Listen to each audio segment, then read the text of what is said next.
Blue and red lights exploded across my windshield like a war zone, and in that instant, I knew my quiet life on Lake Willow was over. Karen, my neighbor, stood in the middle of the street, one hand on her hip, the other waving the police car like she owned the whole damn neighborhood. "Officer Toe, his car now," she screamed, pointing at my dusty gray sedan parked calmly in front of my own house. That was the night everything cracked, the night a legal parking spot turned into a battleground, and I became enemy number one in my own community. I'm Evan. I work at a hardware store downtown.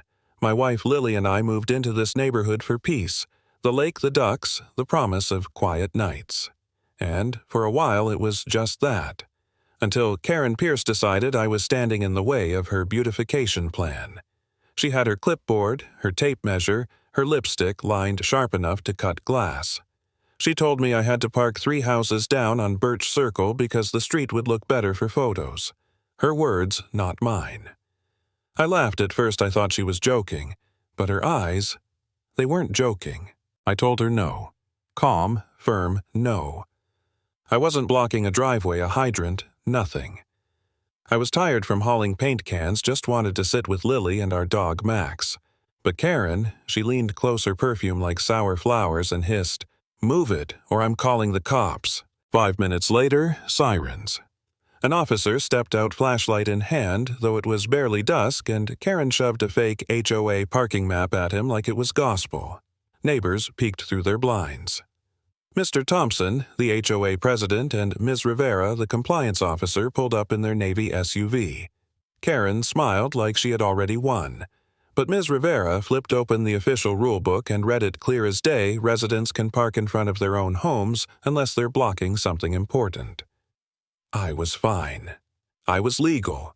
Karen's face cracked just for a second before she spat out, "You'll regret this. All of you will." That whisper, it chilled me more than the flashing lights. I wish I could say it ended there, but Karen doesn't stop. She can't stop. The next night, there was a knock at my door. Diane, the interim auditor, clipboard in hand. Someone had filed an emergency complaint that I was building an illegal structure in my garage, maybe even running a business. Lily looked at me wide-eyed like what our garage had. Shelves, holiday boxes, a tent we hadn't touched in years. Diane walked through tapping walls like a doctor checking for broken ribs. Nothing. No violation. Karen stood outside the whole time pretending to look at a bush, her eyes sharp as nails. I thought maybe, just maybe, this was the peak of her madness. But the next morning, my heart dropped. Across my car door, scratched deep enough to gouge the paint, were the words, "Move now." It wasn't chalk, it wasn't harmless. It was anger, carved into metal. My chest went hollow. I stood there in the sunlight holding a muffin Ms. Lee had left as a peace offering, and it fell right out of my hand. That was the moment I broke inside. I wanted to sell the house, move away, leave this place to Karen and her crusade. "Maybe she's right," I whispered to Lily. "Maybe I am the problem. Maybe parking in front of my house is selfish." Lily took my hand, steady as always, her eyes burning into me. "If we run, she'll do this to someone else. This isn't just about a car, Evan. It's about standing up." And damn it, she was right. So, when the board scheduled a friendly hearing, I showed up. Karen, of course, stormed in with her stack of papers and her perfect posture ranting about Instagram curb lines. I told the truth, straight and simple. I parked in front of my own house. I wanted fairness, not a fight. And then it happened. Her son Tyler, just 16, burst into the room. His voice cracked as he held up his phone. The gate camera footage. A silver SUV slamming into the HOA welcome sign, splinters flying. Karen's SUV. I was in the passenger seat. He cried, tears streaming. Mom told me not to say anything. The room froze. Karen's face drained of color, then twisted into something desperate. "It's not me." The footage is blurry, but it had the bumper sticker, her bumper sticker, Lake HOA, Beautification Proud Member. The truth was out. That night, fate decided to twist the knife. Tyler, shaken and guilty, wandered down to the dock. The old wood had rotted gaps yawning between planks. His foot slipped between 2 beams, trapping him as he thrashed in the cold black water. Karen screamed, her voice raw, reaching for him, but too small too far. I didn't think. I just dove, sliding on my stomach, locking my grip around his soaked wrist. "Twist toward your other leg," I shouted. He gasped, sputtering, terrified. Lily braced herself, gripping my belt. On 3, we pulled. The board cracked, the lake hissed. Tyler screamed, and then snap, his foot came free. I hauled him onto the dock. Karen collapsed, sobbing, clutching him to her chest. For the first time she looked human, not a tyrant. Just a mother broken open. But Lake Willow wasn't done testing us. As we staggered toward shore, the wind shifted. A loose wire from an electrical box swung, low hissing sparks inches from the water.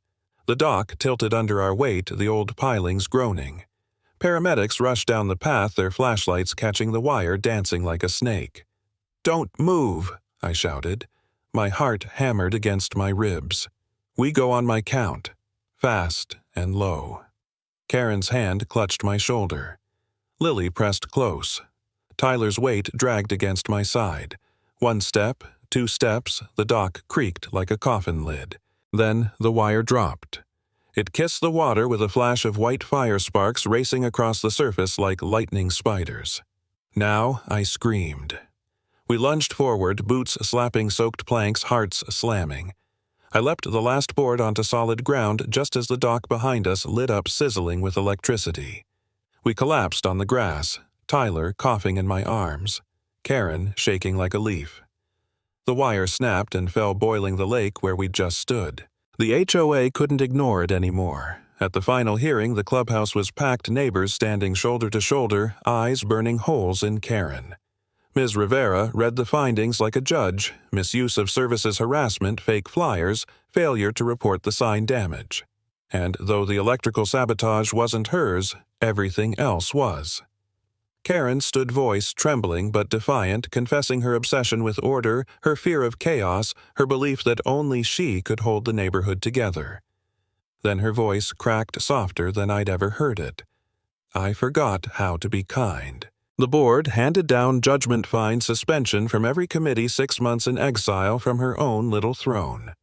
Not kicked out, but stripped of power. Karen's face crumbled, her mask gone, and for the first time she had nothing left to throw at me but silence. That was the end. Not with cheers, not with hugs, just the quiet collapse of a woman who thought rules could replace kindness. And that's the lesson, isn't it? Rules keep order, but only kindness keeps us human.